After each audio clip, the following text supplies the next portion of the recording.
We're good? Okay. Good morning and good afternoon where you are, Kelly. How Thank are you.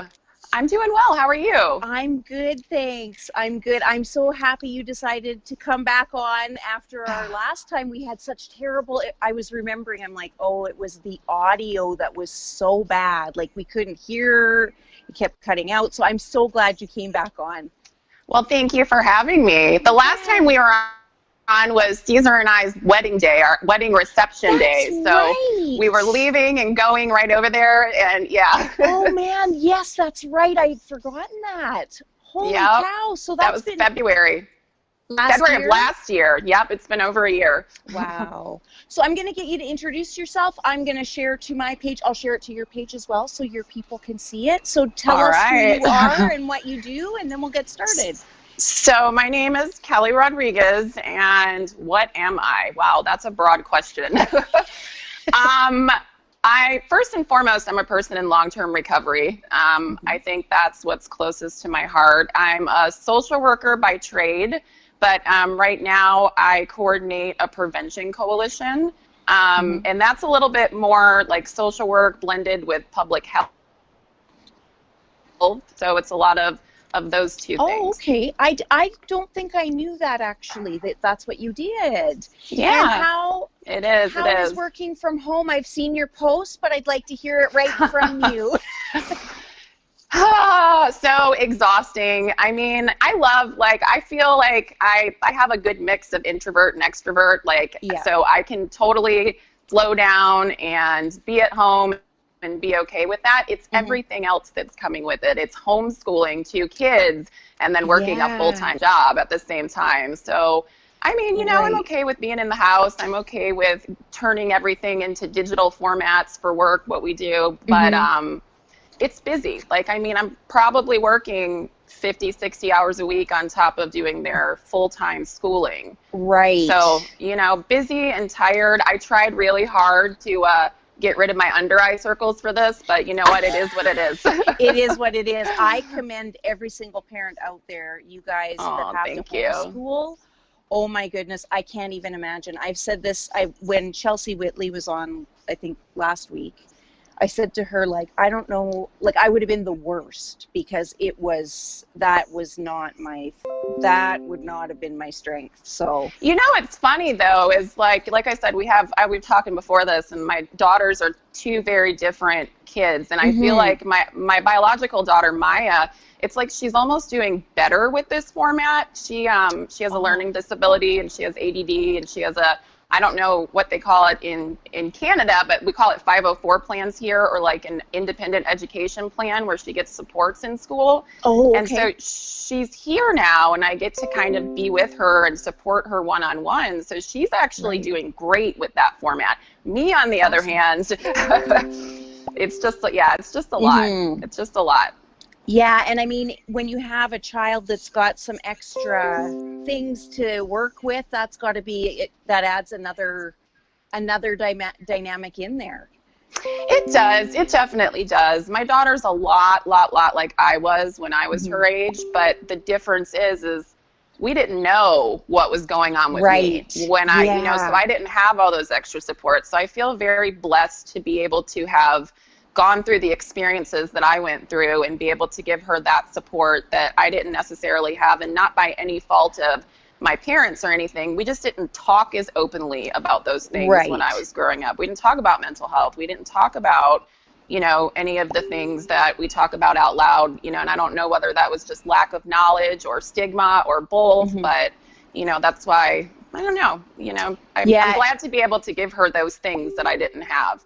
Right. Yeah, I think that I know when I grew up too, I'm a lot older than you are, but those things were absolutely, that was taboo. You didn't talk about it. You might have sweep it under the rug.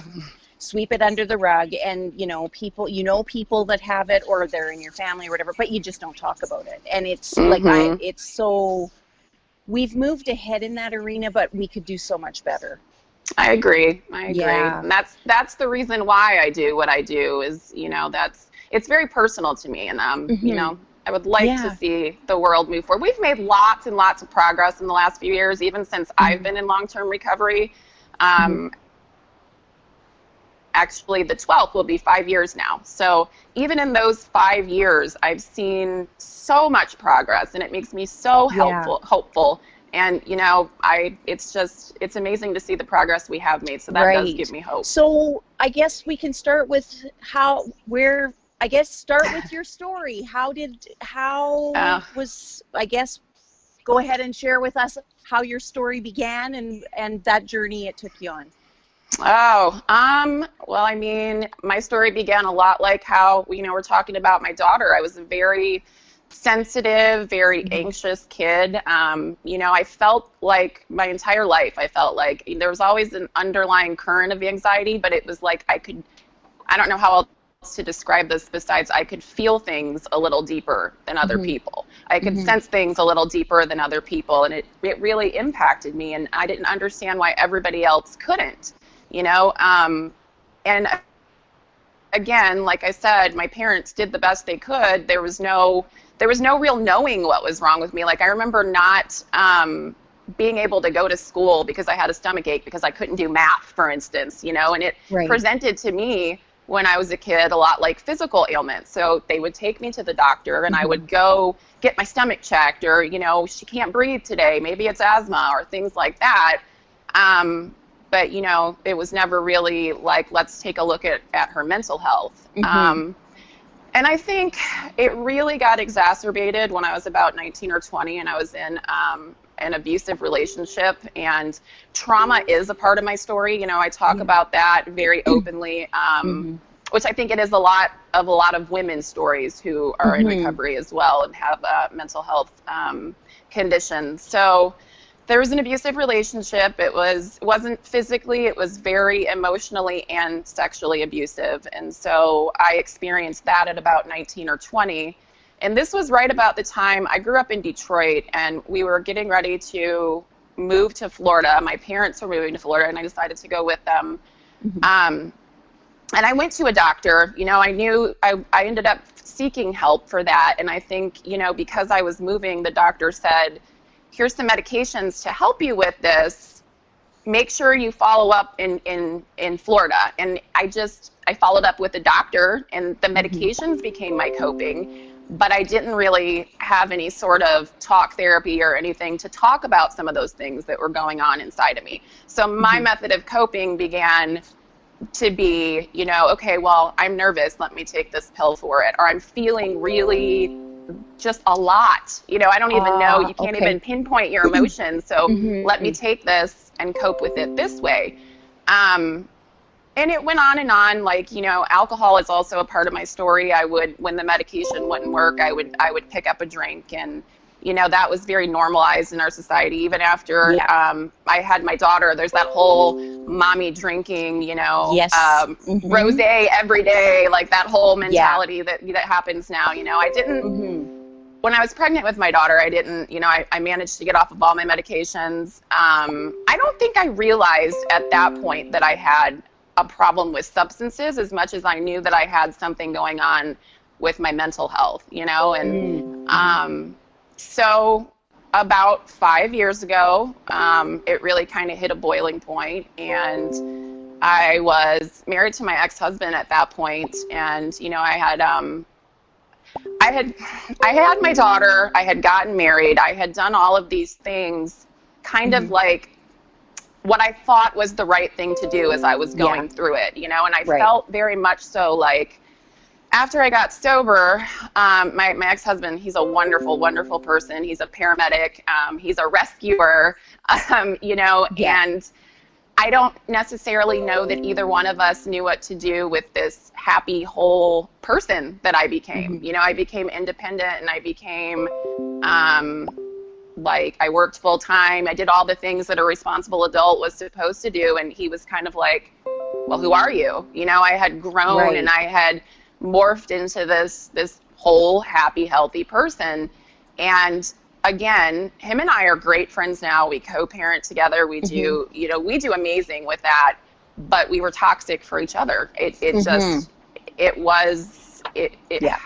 don't know how to explain that the best way, but we do so well as co-parents. We do so well as to put our daughter first, but that relationship didn't work. So yeah, about 5 years ago, I decided to get some help, and it was really kind of by his push. Like, he dragged me into my first 12-step meeting. He was like, we're going to go here. And I was still at that point where I think I started to know that there was some things going on. Like, it wasn't just mental health. It was mental health that started it and exacerbated it all. But there was some substance issues going on at that point too. Right. And so I remember going to my very first recovery meeting, my very first, and for me, that was a 12-step meeting. And I remember sitting there and thinking, oh my gosh, there's other people that think like me. Like, they weren't necessarily talking about the substance that they used to numb. The things that they were talking about were the things that I had felt my entire life. And it was amazing to me that they were sitting there talking about these things out loud and not putting on, like, you know, a mask and talking about all the good things and not necessarily the, you know, they were talking about the real stuff, for lack of better words. Yeah. And, you know, that's where I found my home, is in those little rooms, you know, is, talking about the real stuff with people who felt a lot like I did. Yeah. So what was the thing that made you do, like, what was the push that got, I know you said it was your ex-husband, what finally was the thing that made you go to that meeting? You know, so at that point in time, no, there were some things. At that point in time, I had always functioned. I was a social worker. I always, you know, did my job until one day I just couldn't do it anymore. We have a saying in our recovery community where we pull the job down over our heads. And essentially I had done that, and I had left my job. And because all of my medications that were prescribed to me, I got them all the right way. I didn't buy drugs on the street or anything. Yeah.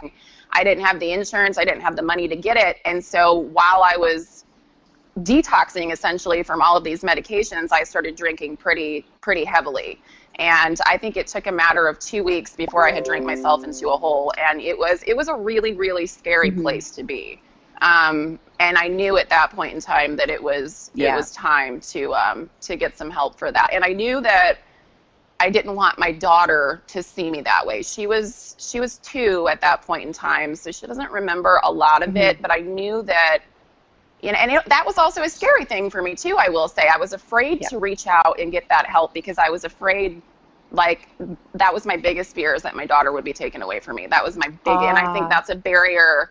That's a barrier for a lot of women going to get help, is they are afraid. Like, we're responsible for these little humans and we love them. We don't love them any less than anybody else loves their kids. And so, you know, it was a scary thing for me to say it out loud for the first time, but when I did, it's just like the weight of the world was lifted off my shoulders. Right. I think, and I was saying this to, I was saying this to Rex yesterday, that, you know, one of the reasons why I was so happy you were coming on is because this whole conversation around this very specific thing is very much open to men, but not so much for women. It seems to.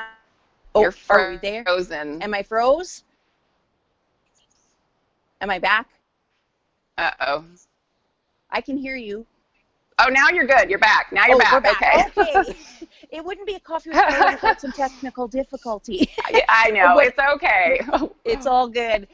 I was just saying, it's that this topic and this conversation is more, I see it more surrounding men, and it's more like, I don't want to say it's more acceptable, but like it's talked about more than it is around women.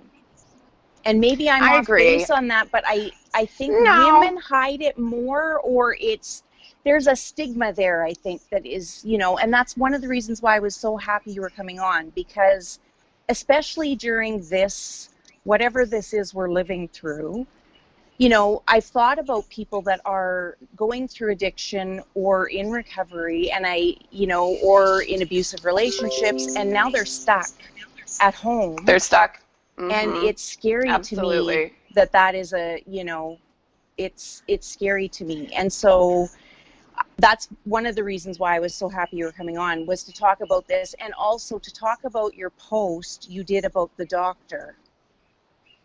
Which you did a post about going to the doctor, and I'm telling you, I read that post, and I was enraged immediately. And I'm usually like, I'm pretty like, okay, whatever, you're scrolling and you read, and it's like, oh, that's good. And I read that and I thought, are you like, yeah, what? I know.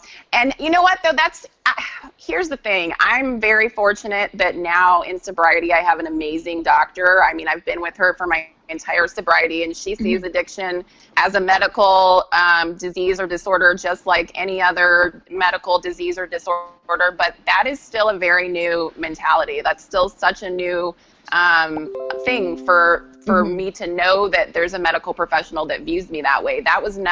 It's not even close to the first time that I've been treated that way by a doctor, but it's been a little bit. And I was talking to Caesar about it, and he's like, this is a reminder, Kellie. This is a reminder that we still have work to do as people in recovery, as advocates for recovery, as advocates for mental health wellness. This is still happening every single day. And all that does is push people further and further away from getting help. And my doctor had asked me to go and, it was a specialist that I went to and be tested for a certain medical condition. And I waited in that lobby for 4 hours. I waited out there, and she had so many people in there, like the place was just packed. And I got in the room, and I spent 30 seconds over a video screen with her to look at me and say, even if I could diagnose this with you, I don't treat people like you. I can't treat people like you. And I'm like, what? I felt so many things. All of those hurt feelings and all of those feelings are of less than, and all of that came back to me at once. And I think in that moment, I was silenced. I walked out of the room. I went and told the receptionist that I wouldn't be coming back.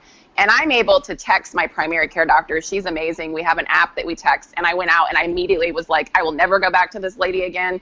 And, in that post, I had posted some of her responses to me. And I will say, all of that experience with her, the specialist that I had gone to, made me more and more grateful that I have a physician that views me as a whole person, as a medical condition, like as having a medical condition, just like any other medical condition.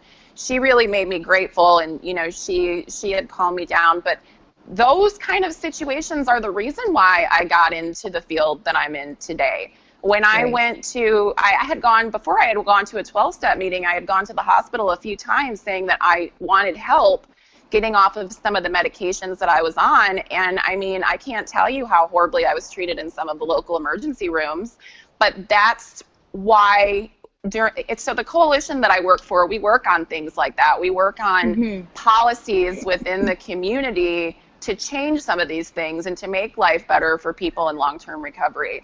And, like one of the things that we're doing, and one of the things I started realizing, is that those physicians and those medical, whether it's a practitioner or an EMT, they only see the bad side of addiction, and I'm sure it's exhausting to them. There's something called compassion fatigue when you're in the field and you see the bad thing over and over and over again. And one of the campaigns that we do is I have banners, but I'm afraid if I pull them up, then I'm going to mess with the connection here, is we take banners to EMTs and first responders for EMT Appreciation Week, and a bunch of us in recovery who have been in recovery for a long time and are on the other side of that and happy and whole, take them to them, and it says, thank you for saving our lives, Pasco residents in recovery from addiction. So we do that for nurses. We do that for EMTs and first responders. And one year, I'll never forget this nurse. It was one of the hospitals that I went to when I was still in my active illness, and she just had goosebumps and she started crying. And she was like, we never get to see this side. Like, you have to understand, we see the same people over and over. We see, the revolving door of people coming back and coming back. But if we hear anything about them after they leave, it's always that they've passed away. We never get to see you guys. And, and I guess part of that is people in recovery have this long-standing anonymity. Like, you know, Yes. we're not speaking out about these things. And I think that's shifting in the last 5 or 10 years. Like, I really feel like that tide is starting to shift. I will always respect another person in recovery's anonymity, and I will always respect the program that I'm in, you know, their anonymity and their traditions. But I can talk about myself. I can share my story, and I'm not ashamed of it today. Yeah. So, you know, it's all stigma, whether it's women, whether it's men. You know, I think women have a little bit of a different history, maybe, of trauma that they're facing, or they have these responsibilities like children, or, you know, they find themselves in abusive relationships like I found myself in with that boyfriend years ago. And so the cycle of it is a little different, but I think, you know, the stigma stands no matter male, female, black, white. The addiction stigma, it stands universally. Yeah, I was, excuse me, I was watching somebody, and it was somebody else that was in recovery, and they said that very same thing. They were like, we're not supposed to talk about this. It's supposed to be anonymous. But if I don't put my face to this, how are people going to know? Because they're not going to see that. They're not going to see it. And that's also one of the reasons why I'm so happy you, Caesar, there's been a number of people that have come on and talked about this, because there needs to be faces to this, and there needs to be, people need to see that people do recover, and people do go on to lead very productive and successful lives, and in a healthy, you know, way of doing that. And because you see that, I mean, in Vancouver here, there is an area in downtown that is very much addicts, homeless people, like they're all kind of in this one area. And, you know, I think society becomes immune to that. Like, it's like that humanity and that empathy is gone, you know, and I agree. There needs to be more empathy in this. There needs to be more faces if people are willing to do that. And that's why I'm so happy you came on, because again, I'm going to say that I really feel like with men, it's a more talked about thing, but with women, it's you keep it quiet, you put it under the rug, you function in your life. You know, you've got kids, you've got a job, you've got a house to run, you've got a husband or wife or whatever it is, and you have to you keep going, and you become a functioning addict. Yeah, and that was me for very many years. You know, like I said, I kept my job. I finished my college degree. I raised my daughter, you know, fairly successfully for the first few years, and until I just didn't anymore. And I think, you know, I don't think, and there's this like theory that you have to hit a rock bottom. And I believe for some people you do have to have like this rock bottom moment. But I think we've come so far in the way we talk about addiction, and we talk about alcoholism, and we talk about mental health, that I hope people are starting to realize that it doesn't have to get to a point where you're at a rock bottom before you reach out for help. You know, if you start to see some of those unhealthy coping mechanisms, and you start to see like, hey, maybe I'm not just drinking at night just to take the edge off. Maybe it's, you know, A, B, C, and D, or, you know, for whatever reason you start to see it being an unhealthy coping mechanism, you can say, hey, you know, maybe it is time that I reached out for help, because there's no shame in reaching out and asking for help when we need it, you know. And I think that's the biggest message there, is that there's no shame in it. We don't have to be afraid of it anymore. But I'll say, I don't think everybody can talk as openly as maybe myself or Caesar does about these things, because that stigma is so alive and well out there today. You know, you don't know if you'll lose your job, or, you know, somebody, you don't know that person. So that's the reason why I think we're so passionate about talking about it out loud. I work in the field, and I have the ability to do that. So for me, every time I speak up, I'm speaking up for myself, but I feel like I'm also speaking up for people who might not be able to do that, you know? Right. Yeah. So being in this situation, how is this, with all the things now that you're doing at home, as well as being in recovery, how are you guys functioning through that? that's the one thing I wanted to ask. Are there lots of online, like, are there meetings online? I guess you have people that you can call, or how does it work now that you can't physically go somewhere? Well, yeah, we have switched. A lot of the meetings have switched to an online format, but I will say, at least when I got sober, my foundation was, I'm a spiritual person, so my foundation was God, but it was also fellowship. And I started to see who I call God in other people around me. And that fellowship really, and having other people around me that had gone through the same things really, I don't know, it just helped me and it made me feel alive again. So it is hard. We have those meetings, we have Zoom meetings for, various 12-step meetings and other recovery supports, but I mean, it's not the same. I mean, I'm so grateful and that they did put those online and that we have that capability. And there's some cool things that have come out of it. Like, I've sat in meetings with people from all over the world on Zoom that I might not have gotten the chance to sit in a meeting with before. It does make you, in some essence, it makes you feel very connected, but in other ways we're disconnected because we can't see each other face to face. Right. And in my field of work, I will say we're seeing it with the lack of accountability. Like, court systems have shut down, and so probation has shut down, meetings have shut down. We're seeing overdoses skyrocket in our area. Skyrocket. It's actually, it's frightening. I mean, from May 1st to 5th in our little county, we had 30 overdoses that resulted in 7 deaths. And I think in March, there was something like 130 and 30 deaths. Like, when you think about that, and I think normally we have around the amount we had in 5 days in an entire month, it's enough in my little county to fill up an entire high school classroom. It's really picking up here, and it's really sad, and we're doing a lot of different things to address that. With the coalition that I work for, we just got 2,000 doses of Narcan in, and we're going to the most hard-hit areas in our county and passing out Narcan, no shame. We don't have to know their name. We don't need to know anything about them. How many doses do you need? Take it. It can save a life. And Narcan is the opioid reversal drug that you give to somebody when they've overdosed, and it has the potential to bring them back from an overdose. Anything that we can do to address what's going on, it has been almost.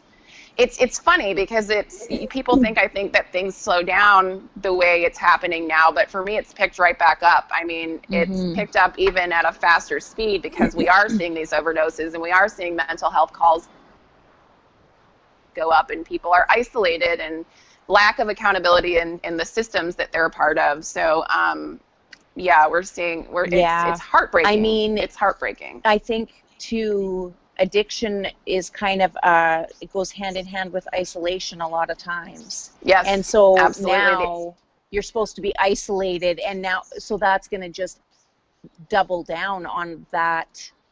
What is the very thing you need to go and see people? You need to have that connection. You need to have that accountability, and so that's so scary.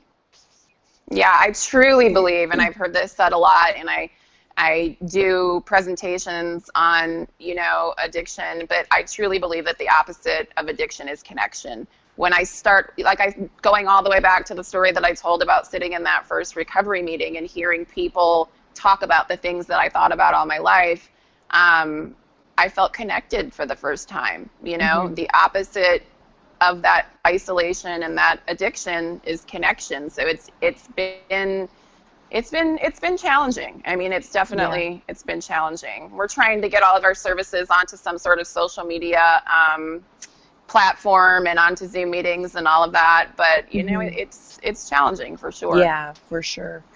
And so I know I've touched base with Caesar about this, but I wanted to ask you too, is about how do you guys deal with this with your kids?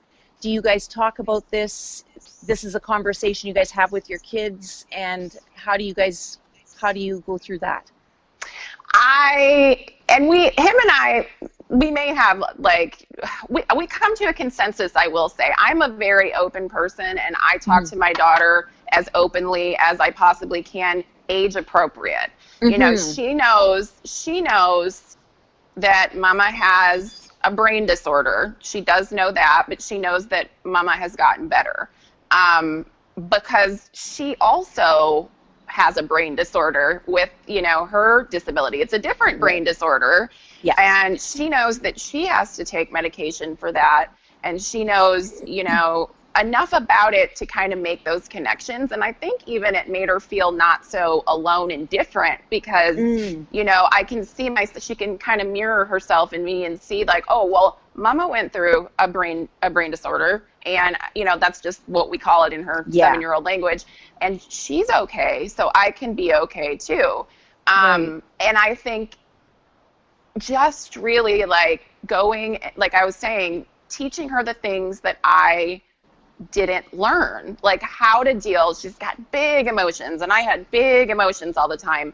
How to teach her how to manage those emotions, but never be ashamed of them. I teach her that that's like a superpower. Like you have a superpower. You can feel things that, other people might not be able to feel. And there's nothing wrong with that. But I think that, kids might not necessarily know how to manage those things. So that is a part of how I talk to her about it too, because it's in prevention, that's what we teach, whether it's evidence-based curriculum or whether it's mindfulness and teaching them how to slow down and, breathe and or whatever it may be.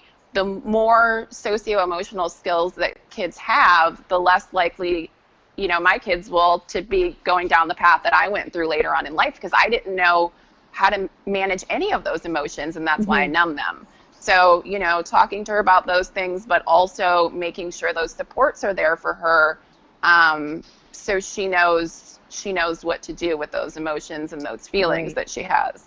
Yeah, I think with kids, like you touched on this earlier with yourself, like it showed up as a stomach ache. It shows up as like you're breathing and different things. And I think people are very quick to write that off and go, you know what, like just get yourself together. You need to go to school. You go to school. Like it doesn't matter. You're faking it or whatever.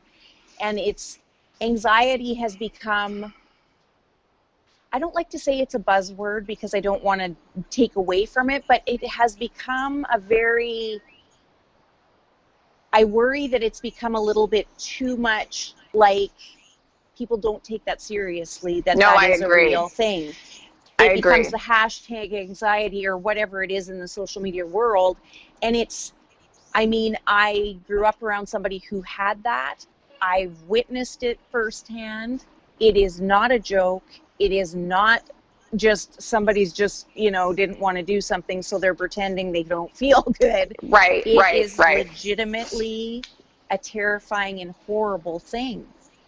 And I agree. I have noticed that trend where, anxiety isn't being, I don't know, like that normal fear that people feel before they're doing something, before giving a speech, or it can be, but that's not necessarily, that's not necessarily anxiety. If you've ever had an anxiety attack or a panic attack, even worse, you'll know.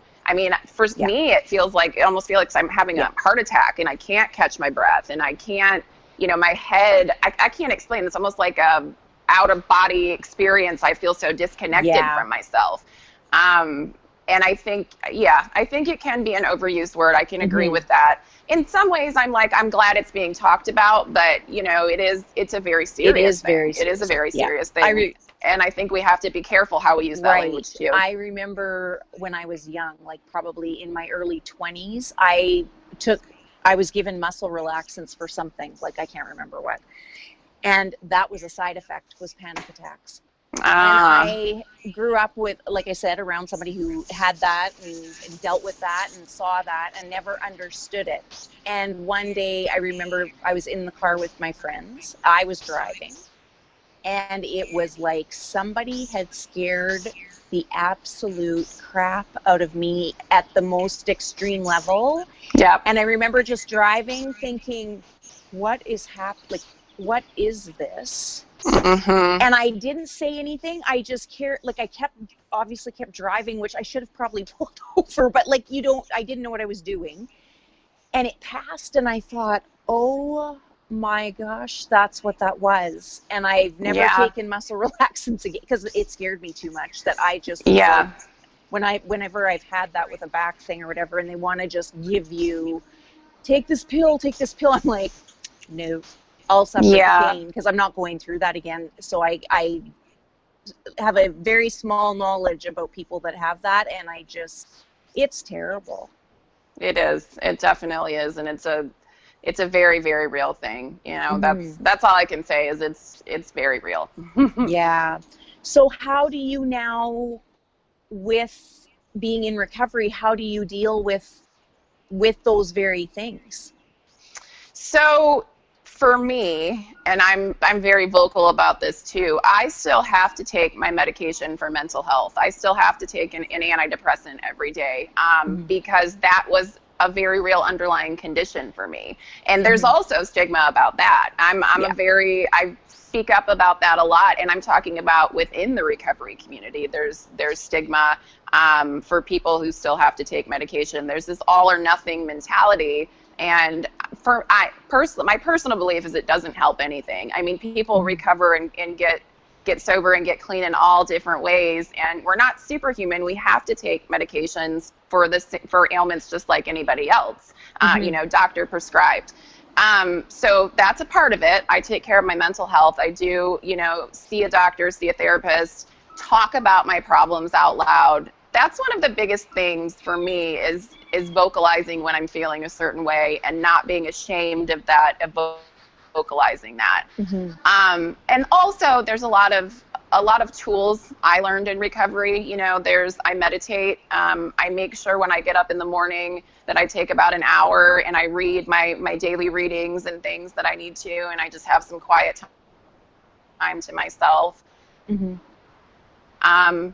In early recovery, I did a lot of pushing through it. It's almost like exposure therapy in my own way. I was deathly afraid of speaking in large groups. I was afraid of going into large groups of people. Forget about speaking to large groups of people. Actually, the way I met Caesar was I was outside of a large group of people, and he walked out and saw me having a panic attack by a tree. And he said, "Are you okay?" I said, "I'm not going in there." And he said, "Yes, you are." And he came and he sat by me, and that's one of the very first times that's one of the very first times I can remember meeting him. But I'm like, okay, all right, I can do this. But just pushing through, I had to push through a lot of it, and a lot of it for me is even before this podcast, I was anxious, and it's a matter of pushing through some of the things I'm nervous about and realizing that it's the anticipation half the time, and I can do these. I can do hard things. Like I said the other day, I'm like, I can do hard things sometimes. And you feel great after, and realizing that sense of accomplishment that you feel when you do it. But, there's, I believe it's physical, mental, and spiritual. And if I'm not taking care of one of those sides of the equation, almost like a triangle, then, something's off balance. So just making sure I'm addressing all of those things. And I can tell when I start sliding back on some of those things. It's like a pendulum. I'll get further behind in doing the maintenance things that I do every day, and I'll have to work a little bit harder to get there again. Right now, I think the last time I had a speaking engagement, I don't even know, months ago, but the more I do it, the less anxious I am. And when I wait, then I get more anxious. Then it's worse. Yeah. It is. It really is. So, just making sure that I'm facing my fears today instead of hiding from them. That anxiety that I had when I was a kid was very fight or flight, and I flew away from everything, Yeah. Yeah. I ran, and I didn't want to deal or face anything. So, and that's another way that I help my daughter cope too, is I see some of that in her. And, I'm like, you can be sad, you can be mad, you can cry. Those feelings are real. But with the bike riding, get up and try it again. Come on, you can do this. Let's push through it. So, I wanted to touch base too on, there is a real, and it was around when my kids were little, when you were talking about the moms, the drinking and all that stuff.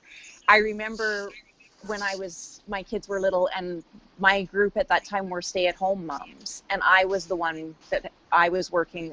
We weren't able for me to stay at home, and so they would call me, and they were having a play date, as they called it, and so they wanted me to always cut out of work on a Friday at 2:00. I'm like, that's going to look a little shady, but but that was going on then. Now with social media, it becomes almost like an acceptable behavior, and that's a very dangerous thing, because as women, I think, as much as we are about wanting to empower each other and support each other, there is that very harsh thing that we do, which is the comparison games. Yep. Oh, absolutely. Look at that mom and her kids, and she's doing the baking, and she volunteers at the school, and she can do all the mom things. And if you're not that kind of a mom, which I was not, that was a brutal thing to be around, because I didn't have good self-confidence, and so I just took that all in and just thought, oh my God, like, I'm a terrible mother, blah blah blah blah blah, like the whole story that I made up in my own head, which was not true. But there is that whole thing, and I think it's more, well, there's amazing things out there now for moms and support and all that, which I think is incredible. There is that other side that is very dangerous.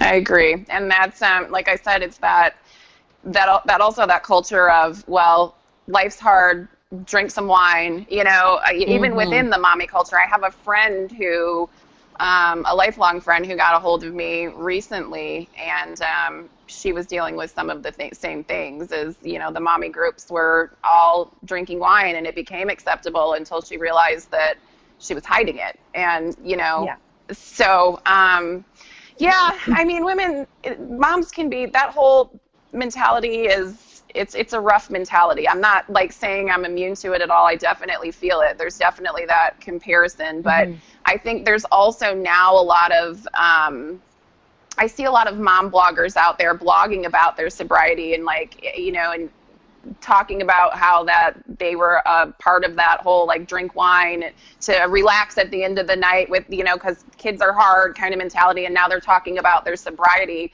and a lot of moms taking a stand against that it's almost like a bullying. I'm trying to find the right words, but it's almost like a bullying. Yes, it is. Yeah, I agree. And so I see some of that happening now.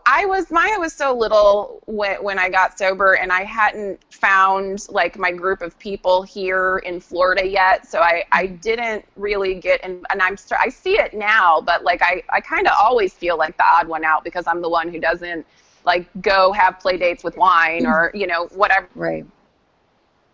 Else. But yeah, it's a real thing, and it's unfortunate. And I think we have to be kinder to each other as women, as parents, as mommies. We have to realize that we all do things in a different way, and that's okay. We raise our families the way that we want to raise our families, and just because my family looks different than yours or does things different than you does not make me any less than. And I think you really do have to, and I struggle from low self-confidence all the time too. So I can't say I never find myself doing that, and never find myself comparing myself to other moms. But, it's a matter of realizing that we're all different, and we all raise our kids different. And you know what? It's a beautiful thing. Why do we want everybody the same, in our world? It wouldn't be a halfway interesting if that was the case. So I don't know how to really, it's like anything else. I always say building a culture is hard, but rebuilding a culture is even harder. So I'm hoping that passes, but I don't know. I don't see it passing anytime soon, but I can definitely speak up against it, and hopefully some other moms will. Yeah, exactly. So do you guys, working through this with your kids, going just in general, are you guys more of a, do you keep schedules? How are you guys, are you functioning through this with your kids?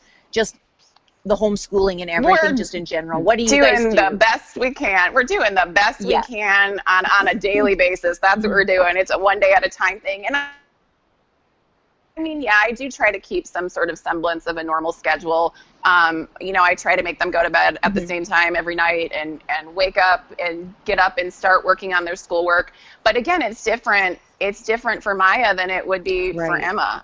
Emma's with us Thursday, Friday, Saturday, Sunday one week, and then Thursday, Friday the next week. I have Maya all the time other than every other weekend because we share with the other parents. We share custody with the other parents. And like I said, for Maya, I might have to work through something with her for 15 minutes and then give her a 15-minute break. Right. Because she can't necessarily. So that's hard. Like, I mean, I do try to keep some sort of a semblance of normal schedule for them. And but I also, both of them would be different. And now, like I said, I'm working full time on top of that.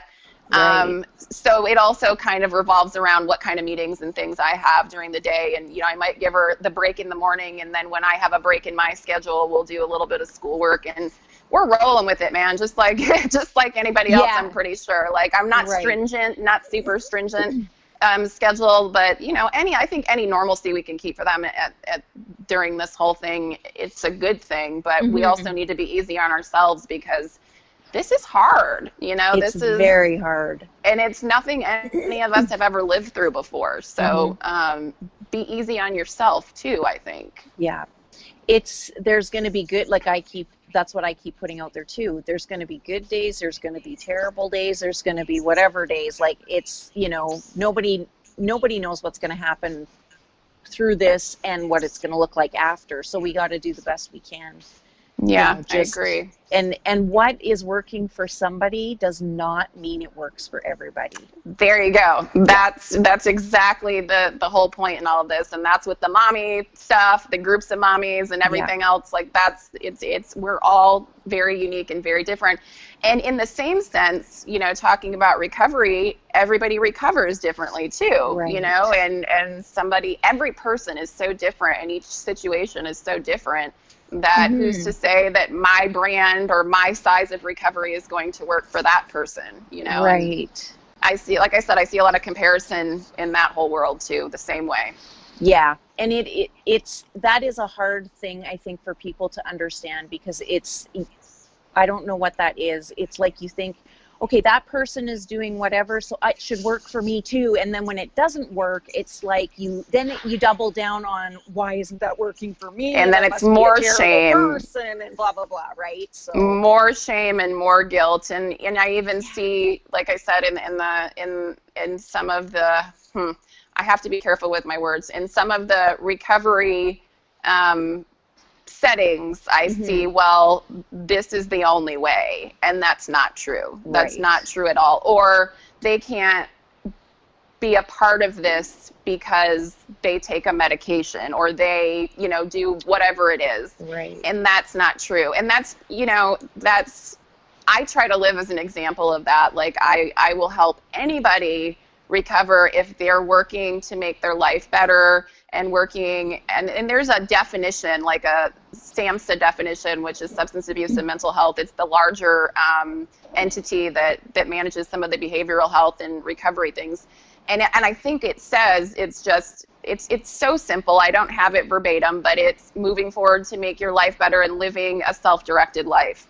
And if someone isn't, if someone is there for their family and they're not shooting up and they're not, I don't know, their parents they're coming home at night, and their family sees them and they're consistently working to make their life better, then it doesn't matter to me how they're doing that at all. Like, you do you, I do me, and it's okay. And I think if we had more than that in all of those things that we've talked about in recovery and mommying and any social setting, we would be better people for that.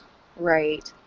I know it was about a year ago, you guys, or maybe it was longer, I can't remember, but you posted about a friend of yours who was a speaker.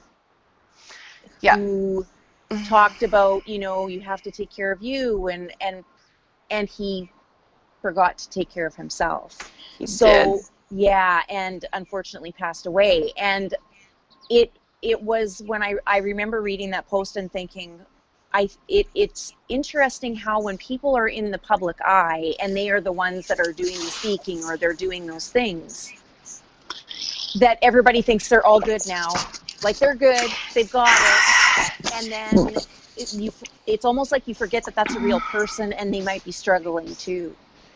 Yeah, and that, let me tell you, that was a heartbreaking situation. Yeah.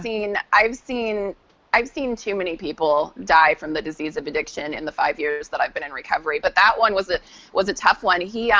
So for the coalition that I work for, we have a big conference every year where there's, I don't know, like 400 or 500 people that come, and it's a bigger conference, and we always hire a larger kind of national or international speaker to speak as our keynote speaker. And I didn't know him for that long. I had worked with him to become our keynote speaker for the conference, months in advance. And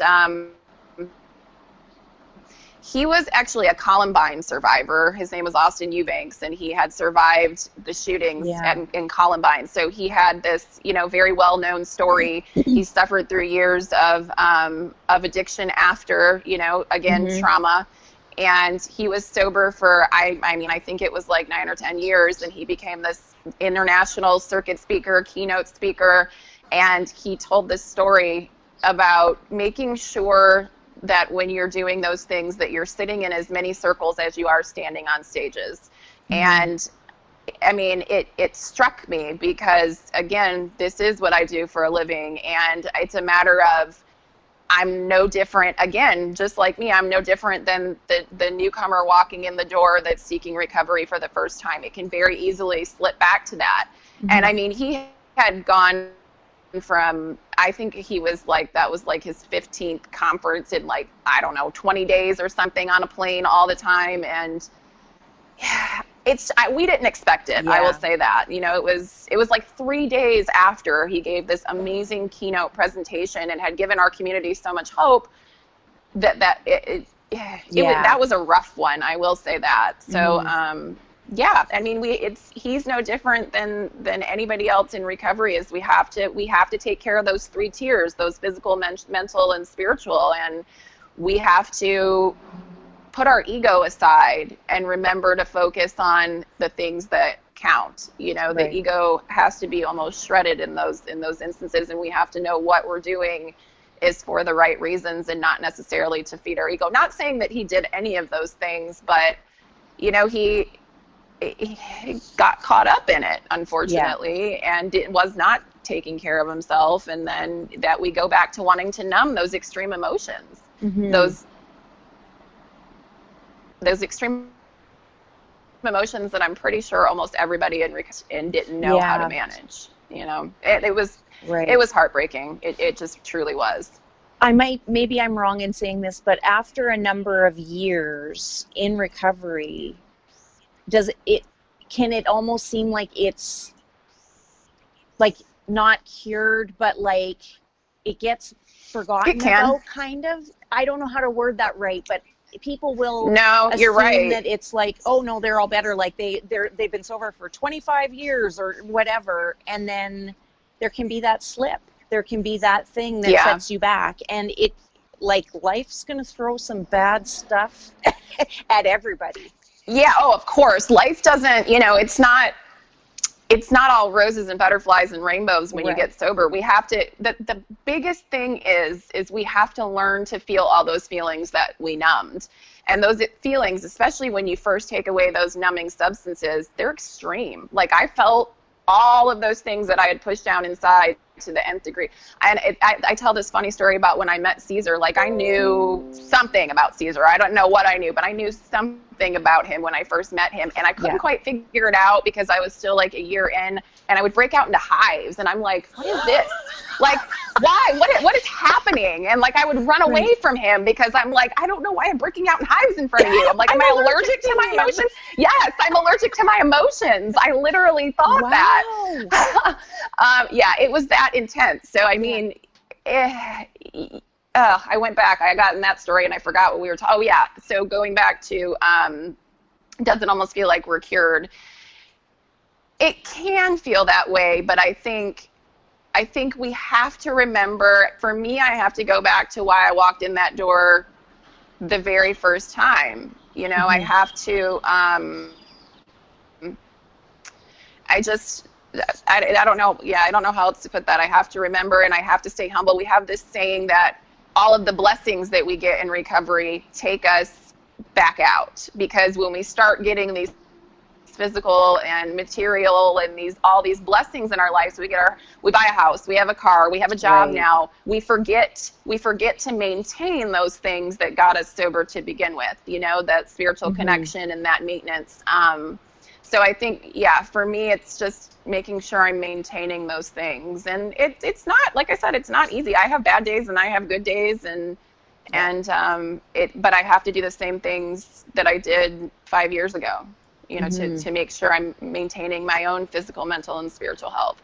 Right. Yeah. Emotions are a tough thing, and there's a lot of things around emotions too. Like, I know I can only speak about myself, but I know for a long time, like, crying to me was a big, like, that was a thing that was like, oh, you are a weak person if you cry. And now, like, don't even get me started, because, like, I can't even turn it off. And it's like I shut it off for so long, and then it started, and now it's like, oh boy, like, why am I crying over nothing?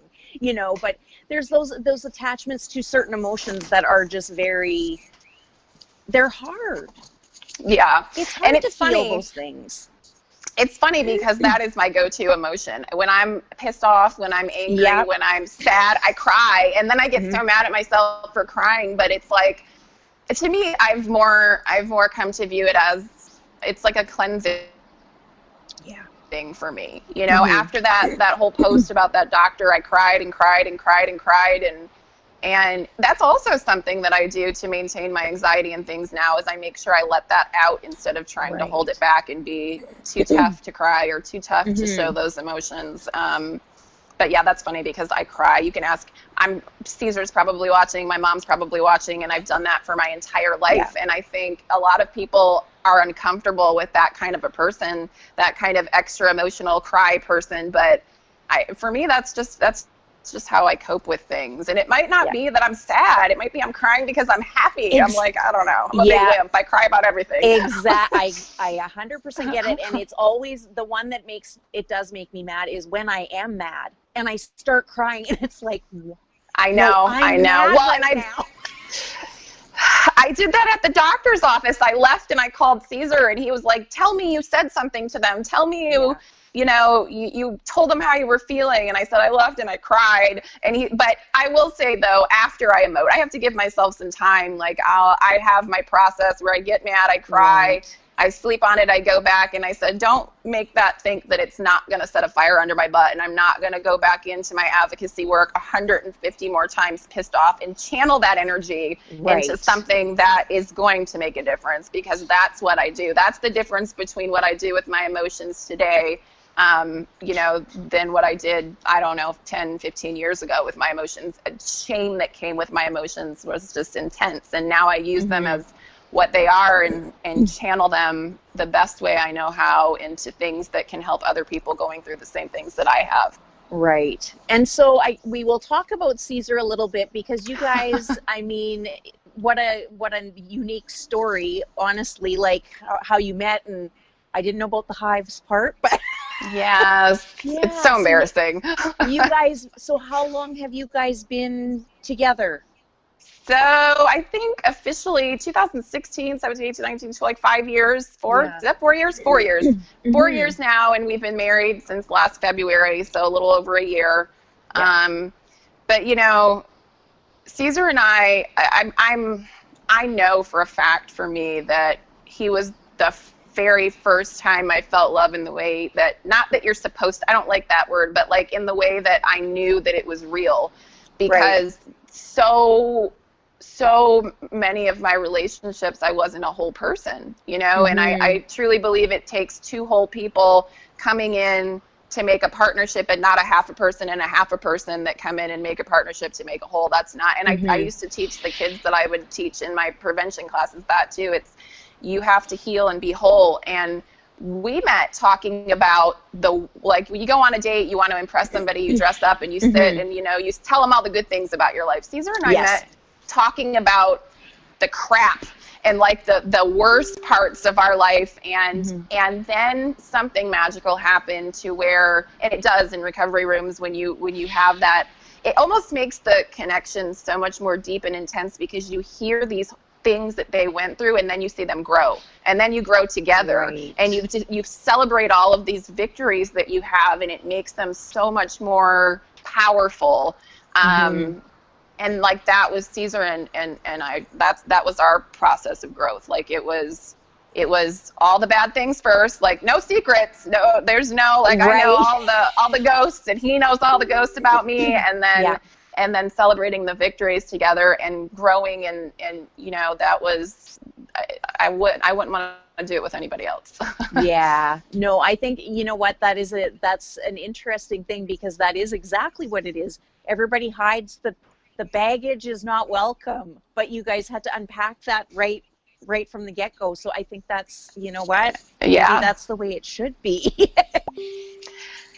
You know, I don't know about anybody else, but it worked wonders for our, you know, intimacy isn't always physical intimacy. Intimacy is like, I know he can look at me and I can look at him, and we know there's just some essence of knowing, like, you know, because we have been through all of those things, and I don't know. I don't know about anybody else, but it worked for us. I don't know if everybody wants to sit down at a first date and just unload their baggage, but I mean, you know. Here's my junk. What do you think? So you guys support each other going through things, and I guess it's that, and I think it was Katie Hedrick that she was talking on here one time, and she just said, we are never down on the same day. When one person is down, the other one picks the other one up. So, and you know, it's, Rex and I've had that where, you know, that is usually our thing, but you get those days where you're both down. Yeah. You're not that happens. You know what? This day is not good. This is not our friend. This day sucks, and you're both down. And then it becomes that, how do you pick each other up? And that's where it's tough. Definitely. Yeah. And I mean, you know, I would say the last year or so, we've both been more busy with our careers than we have been, and with the kids. And some days we just pass each other up, but you know, we have to stop that, and like at some point in time during our week, and realize that we need time to connect too, that connection time for us. But for me, when we have that time, it brings me right back to the beginning and how I felt, and those hives, and like I'm like, I really truly love this person, and it just takes slowing down and being still and listening and having that time with him for me to go right back to it. So I don't know, it's not, again, this is one of those topics where I don't think it's an easy answer, and I think we all fall short many times of slowing down and doing the things that we need to do for each other. But I went through a divorce, and I will say that those little things not talked about out loud, and those things not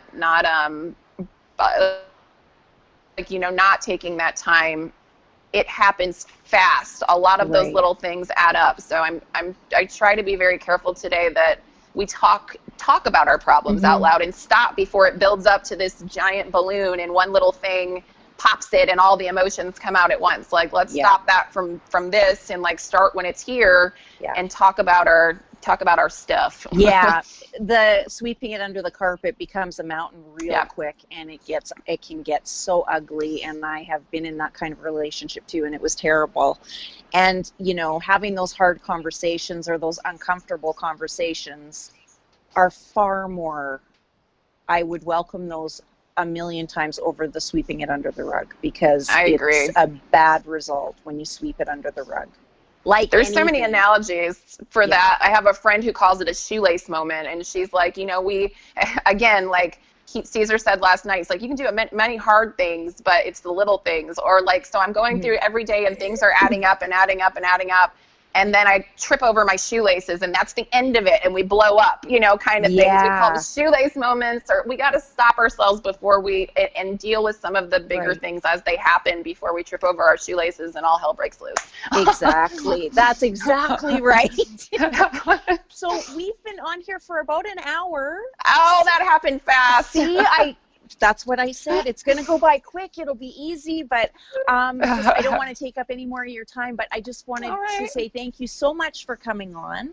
And do you have anything you'd like to say to wrap things up, and maybe let people know where they can find some online support? So online, so you know what, my coalition has a website called empoweredcommunities.org. That's the first kind of step.